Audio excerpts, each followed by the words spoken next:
যদি পিআর পদ্ধতি নির্বাচন হয় একজন ভোটারের ভোট অমূল্যায়িত হবে না। এক। দুই নাম্বার, নমিনেশন বাণিজ্য হবে না। তিন নাম্বার, নির্বাচন যে কালো টাকার সরাসরি এটা হবে না।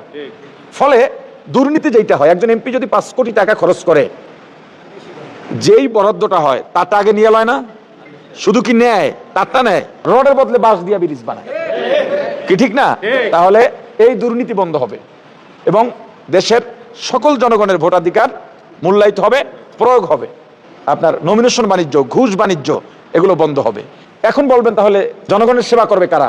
উপজেলা চেয়ারম্যান, পৌরসভা চেয়ারম্যান, ইউনিয়ন চেয়ারম্যান, ওয়ার্ডের member, city mayor, commissioner, councillor, এগুলো দিয়ে তারা তাদের পছন্দের নেতাকে সিলেক্ট করে নির্বাচিত করে তাদের মাধ্যমে কাজ হবে এবং সেবামূলক কাজ এরাই করে। এমপির এখানে কোনো কাজ নাই।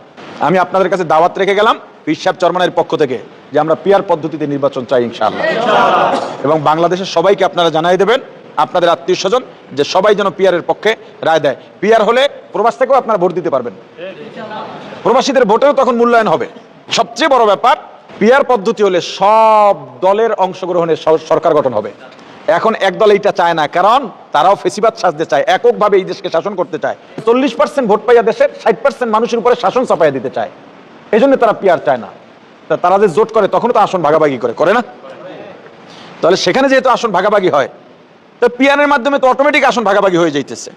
সবাই মিলে একটা সরকার গঠন করবে। দেশের ভালো যদি চাইতো পিআরের বিরুদ্ধে বলতো না।